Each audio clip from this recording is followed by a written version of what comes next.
8 krúžkoch. V rubrike Čo s voľným časom vám postupne priblížime ich činnosť. Medzi záujmové činnosti, v ktorých žiaci 4. základnej školy už niekoľko rokov zaznamenávajú veľmi dobré výsledky, patrí strelecký krúžok, ktorý vedie pán učiteľ Jozef Šikula. Že o športovú streľbu je veľký záujem, svedčí aj to, že sa do tohto krúžku každoročne hlási vyše 30 detí. Jeho náplňou však nie je iba streľba zo vzduchovky, ale aj teoretické a praktické získavanie poznatkov o ochrane človeka a prírody s dôrazom na civilnú ochranu, pobyt v prírode, poskytovanie prvej pomoci a hasenie požiaru. Všetky tieto činnosti boli aj súčasťou nedávno uskutočneného obvodného kola súťaže Mladí záchranári civilnej obrany. K mikrofónu sme zavolali úspešných reprezentantov našej školy v streľbe, takže sa nám predstavte. Saša, Dominika? Števo. Rudo. Dobre, takže povedz nám, v akej súťaži ste reprezentovali našu školu. boli sme na súťaži civilnej ochrany v Hrdľanoch. Táto súťaž bola len v streľbe, alebo aj teoretická časť bola? Bola aj to vedomostná, zdravotnícka a aj športová. A v ktorej ste nazbierali najviac bodov? V testoch. Ako už bolo spomenuté, miestom konania súbojov 10 škôl Michalovského a Sobranského obvodu boli atraktívne Hrdľany a ich okolie. Medzi sebou bojovali štvorčlenné družstva, z ktorých to naše v zložení Alexandra Šantová, Dominika Keriová, Štefan Selepko a Rudolf Blahuta obsadili veľmi pekné druhé miesto. Nuža na záver nášmu streleckému krúžku k tomuto úspechu blahoželáme a prajeme, aby ich terče po streľbe vyzerali aspoň takto.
V prvom kole súťaže Aj ty to vieš sme vám ukázali stručný návod jednej z možností, ako sa do súťaže zapojiť a pri troche šťastia prísť aj k peknej cene.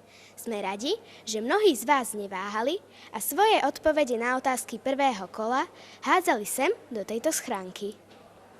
Skôr ako sa dozvieme meno víťaza, tu sú správne odpovede.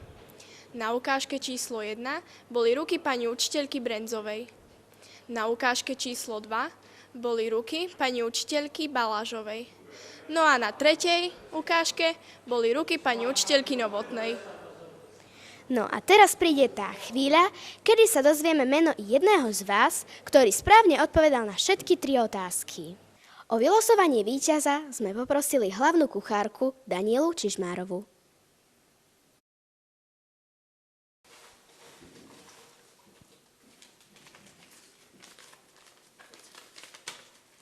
Víťazom dnešnej súťaže sa stáva Danielka Kotlárová z 3. A.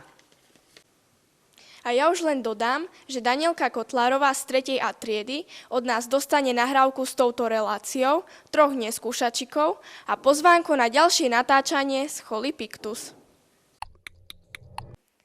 Myslíme si, že aj takáto cena bola dosť zaujímavá aj pre tých, ktorí v prvom kole zaváhali a začnú konečne aj myslieť.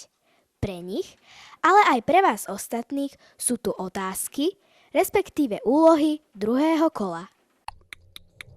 V dnešnej relácii z Scholy Pictus sa objavili mená niekoľkých žiakov, ktorí sa nejakým spôsobom pričinili o dobré meno našej školy, alebo sme ich za nejakú činnosť pochválili.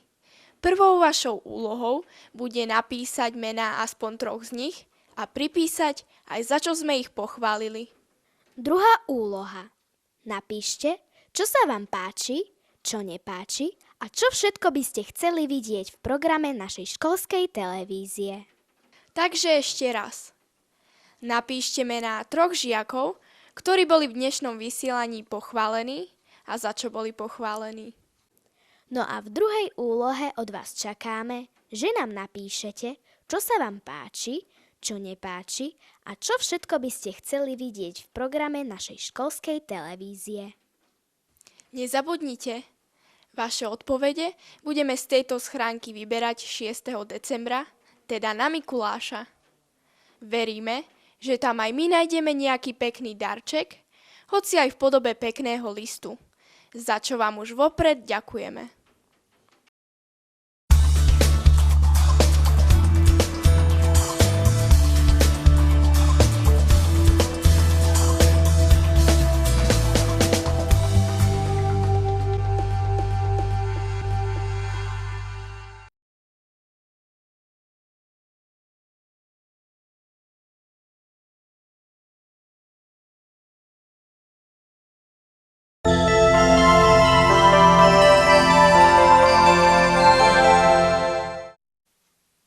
Dobrý zákusok sme si samozrejme aj dnes nechali až úplne nakoniec.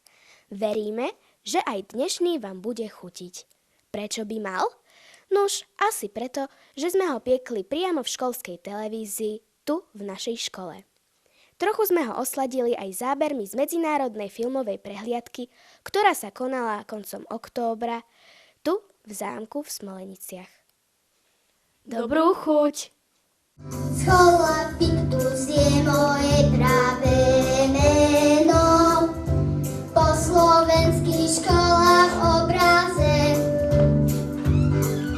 Keď chceš mať v titulkoch aj svoje meno, stretneme sa na konkurze.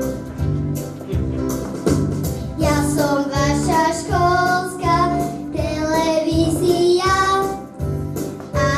obrazovke občas som aj ja. Ja som vaša školská televízia. Neboj sa kamery, keď nebojím sa ja.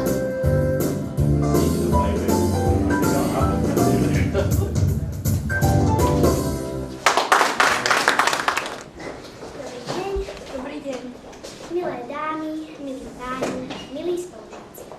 Vítajte na premiérovom vysielaní televízie Schola Pictus, ktorá bola vytvorená tu na tejto základnej škole na Komenského ulici v Michalovciach. Takže ma napadlo, že by sme mohli to CD-čko alebo DVD-čko pokrstiť medom a korením. Medom snáď preto, aby tie relácie boli inak sladké, aby chutili všetkým, aby liečili žiakov, aj nás všetkých tu na škole. Na korenie, aby aj niektoré správičky boli aj trošku také pichľavejšie, aby sa ukázalo aj to, čo nám veľmi možno nechutí. Takže buďte takí dobrí. Ja poprosím pána primátora, aby krstil medom.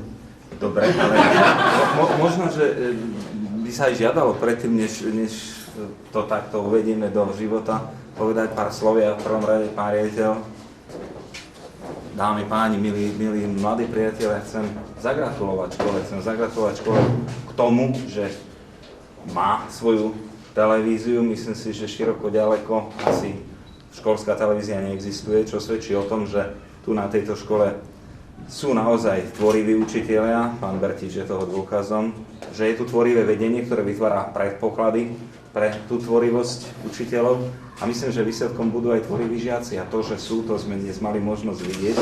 A keď pán učiteľ mal obavy, že či sa tu nebudeme nudiť, tak v žiadnom prípade bolo to veľmi, veľmi príjemné a nech vám to takto vydrží, aby ste dokázali byť zaujímaví.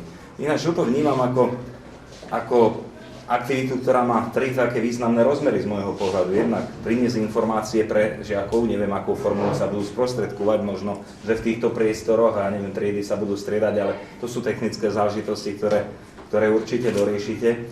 A vidím tu ten rozmer aj v tom, že vlastne budete chváliť a kritizovať to dianie, to, čo ste boli, čiže svojím spôsobom táto televízia bude takisto vychovávať. A to najpodstatnejšie je to, po čom všetci voláme, aby na školách bolo kreatívne prostredie, aby tí naši žiaci boli vedení k tvorivosti a vám sa to takto formou určite podarí. Takže zo srdca želám, nech sa televízii darí, samozrejme, nech toto CD-čko nie je posledným, je prvým, ktoré sa zaarchivuje a budeme a generácie, ktoré prídu po nás, budú spomínať, že tak sa to kedysi začínalo. A chcem zaželať televízii, aby oslavovala množstvo okrúhlych jubileí. 10, 20, aj 100 rokov.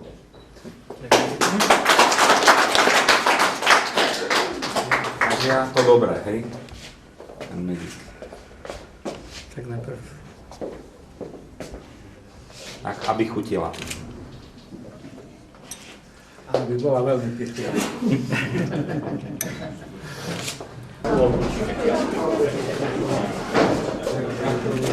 Každá taká aktivita, nemusí to byť práve televízia, je v súčasnosti veľmi vítaná, pretože školy musia pracovať veľmi kreatívne. Dneska sa nedoplňa nejaké šablóny a nakoniec svedčí o tom aj nový školský zákon, ktorý nám to umožňuje a nás nabáda priamo k tomu.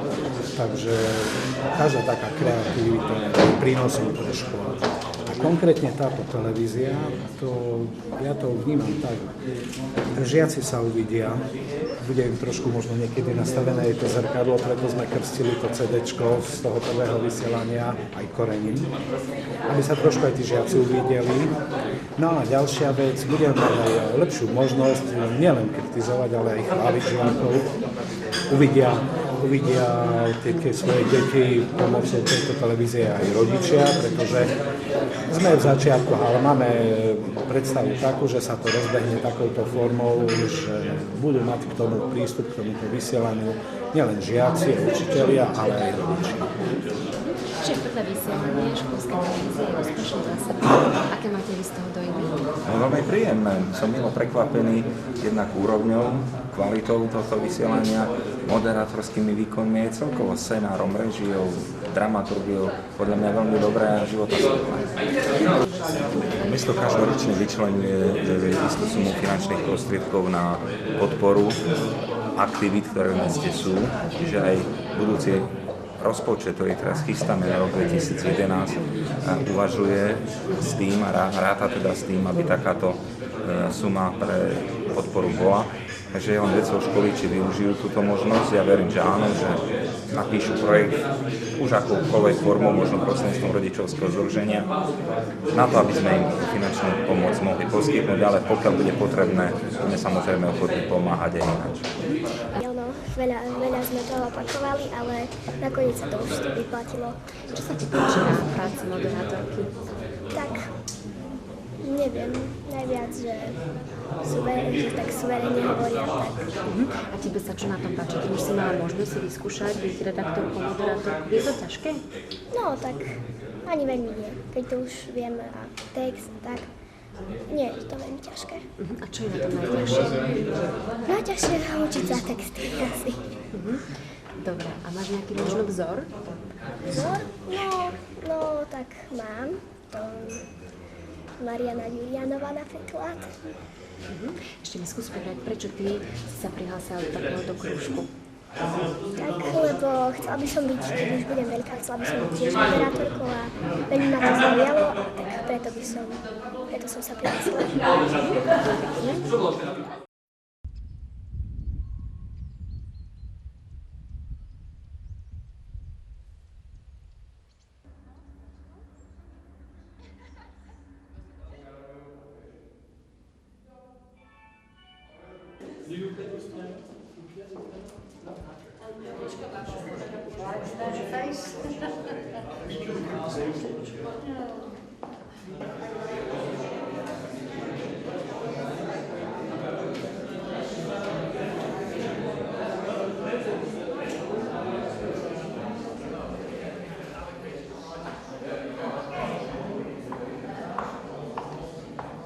Na tému Môj najobľúbenejší predmet.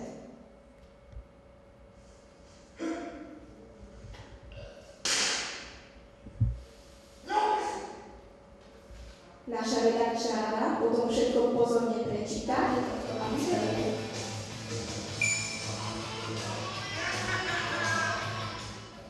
Takže ako sa ti trénuje teraz cez prázdniny? No, trénuje sa mi výborne. A neľutuješ? Neľutuješ, že tvoji kamaráti sú doma a ty tu musíš trieť? Neľutujem to, lebo tu je skvelá atmosféra. And then the smaller prizes, but not the real small prize not. Category video A. Reportage. Winner is Skola Pictus. Alexander Verdi.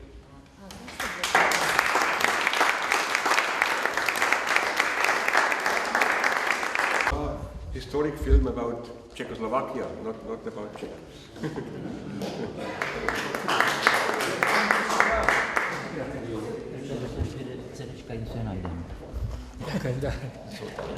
Ďakujem.